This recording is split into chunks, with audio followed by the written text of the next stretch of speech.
Yo guys, welcome to the wild world of music. Tempat kegilaan dan kreativitas berbaur jadi satu. Di balik gemerlap panggung, ada satu tema yang terus berulang, narkoba. Buat beberapa musisi, narkoba sempat dianggap kayak ramuan ajaib yang bikin kreativitas mereka meledak-ledak. Eksplorasi musik jadi nggak ada batasnya. Tapi ternyata, di balik semua ilusi itu tersembunyi cerita tentang perjuangan, kerusakan mental, dan kehilangan jati diri. Bicara soal ini, nama-nama besar seperti Elton John, Eminem, dan Ari Lasso sempat kepleset ke dunia gelap narkoba. Mereka terjatuh dalam bayang-bayang ketergantungan, sampai akhirnya berhasil comeback dengan karya yang jauh lebih kuat dan murni. Jadi, apakah narkoba beneran bisa boost kreativitas atau justru sebaliknya? Let's dive in! Narkoba dan musik kenapa selalu nempel? Sebelum kita ngobrol lebih lanjut tentang para musisi, kita perlu lihat kenapa narkoba kayak lekat banget sama dunia musik. Dari sejarahnya, musik dan narkoba udah kayak dua sisi mata uang. Di era rock and roll, band-band legendaris kayak The Beatles dan The Rolling Stones sempat eksplorasi zat-zat kayak LSD dan ganja buat buka cakrawala baru.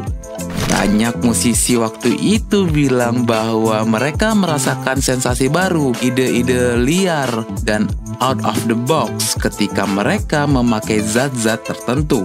Bahkan Jimi Hendrix, salah satu gitaris paling ikonik sepanjang masa, terkenal nggak jauh-jauh dari LSD yang katanya bikin dia dapat inspirasi buat riff gitar gila-gilaan yang kita semua tahu dan cinta.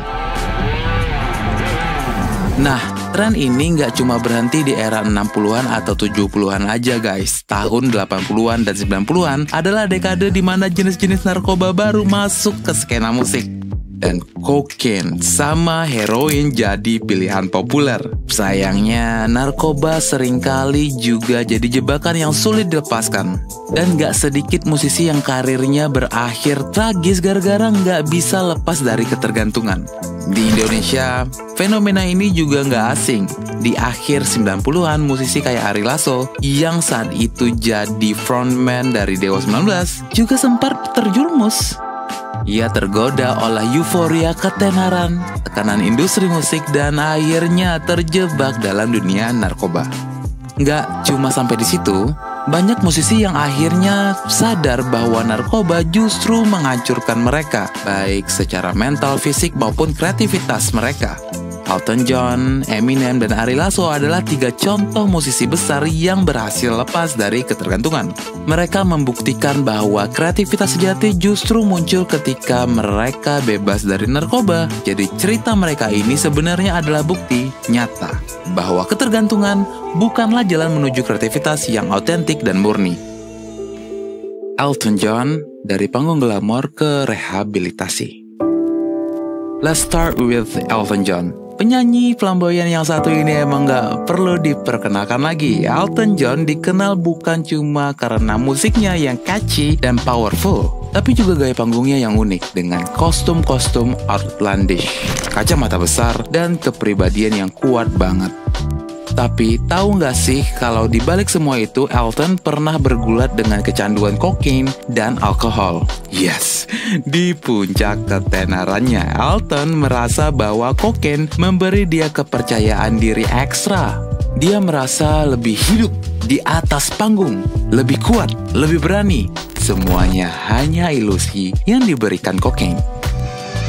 Ketergantungan ini bukan cuma bikin Elton merasa terjebak dalam hidup penuh kepalsuan, tapi juga bikin dia kehilangan kontrol atas dirinya sendiri. Elton sampai di titik di mana dia tahu kalau dia gak bisa terus-terusan hidup seperti itu.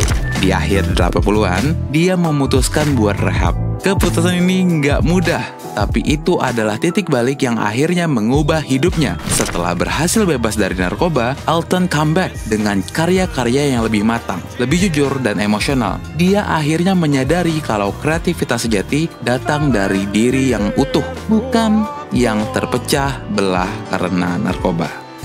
Lagu-lagu yang lahir pasca rehab seperti The One dan sacrifice, penuh dengan kedalaman dan kejujuran yang sebelumnya tersembunyi di balik pesona glamornya. Lagu-lagu ini mengingatkan fans bahwa Elton John yang kita kenal sebenarnya adalah manusia yang punya sisi rentan dan kuat.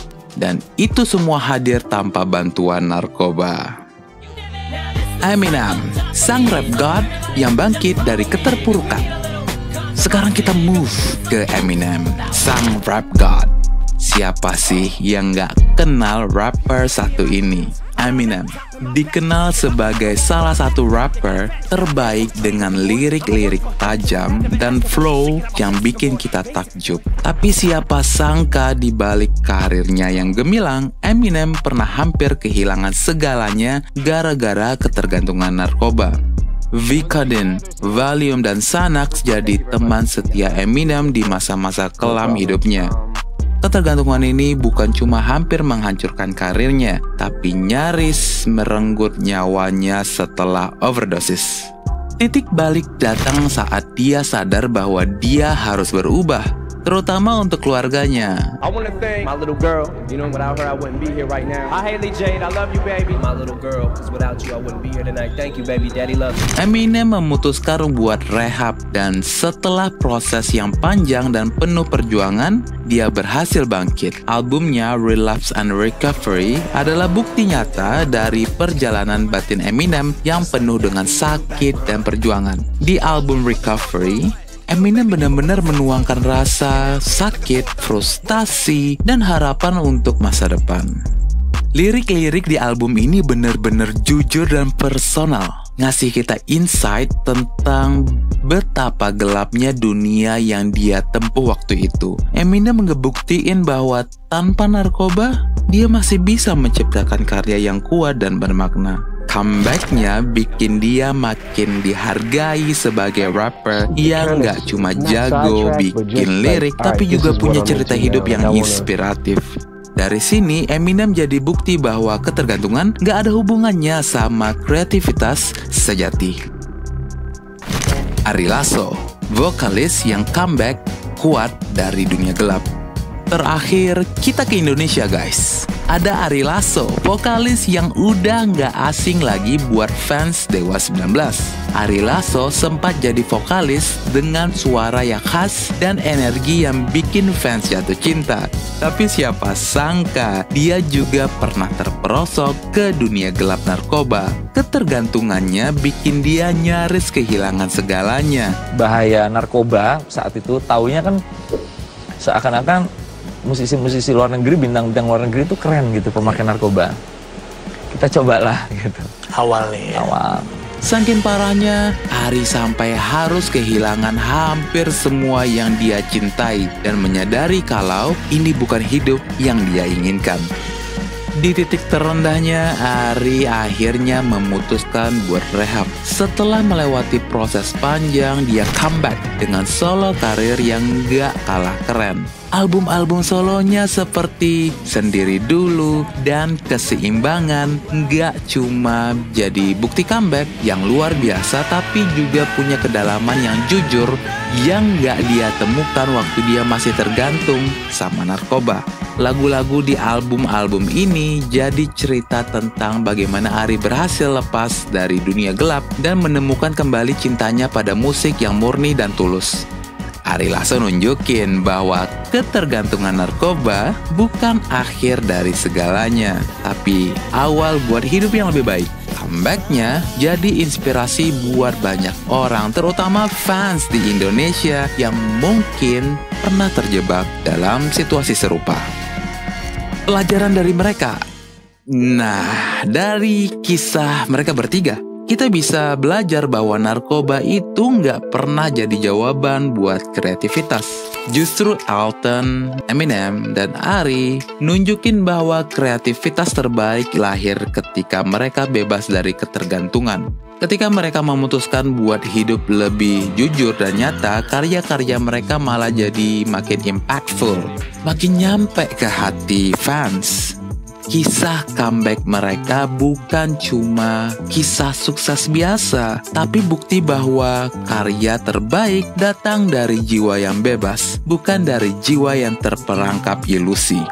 Dan hey, mereka membuktikan kalau hidup sehat dan bebas itu nggak cuma lebih baik, tapi juga bikin mereka lebih kreatif dari sebelumnya. So, back to our big question. Apakah narkoba beneran bikin musisi makin kreatif? Jawabannya guys adalah big no. Elton John, Eminem, dan Ari Lasso adalah bukti nyata kalau narkoba justru bikin mereka kehilangan banyak hal berharga. Mereka nyaris kehilangan karir, keluarga, dan tentu aja diri mereka sendiri. Tapi ketika mereka memilih buat bangkit, buat hidup lebih sehat dan bebas, kreativitas mereka justru makin tajam, makin real. Ketiga legenda ini ngajarin kita bahwa hidup bebas dari ketergantungan adalah jalan terbaik buat nemuin kreativitas sejati. Gak perlu jalan pintas yang gak sehat. Karena sejatinya kreativitas lahir dari pengalaman hidup yang nyata dan keberanian buat jujur sama diri sendiri. So, kalau lo lagi nyari inspirasi buat berkarya, coba deh ambil pelajaran dari kisah mereka. Kreativitas gak lahir dari narkoba, kreativitas lahir dari kebebasan dan kejujuran. Keep it real, stay true, and keep it rocking guys.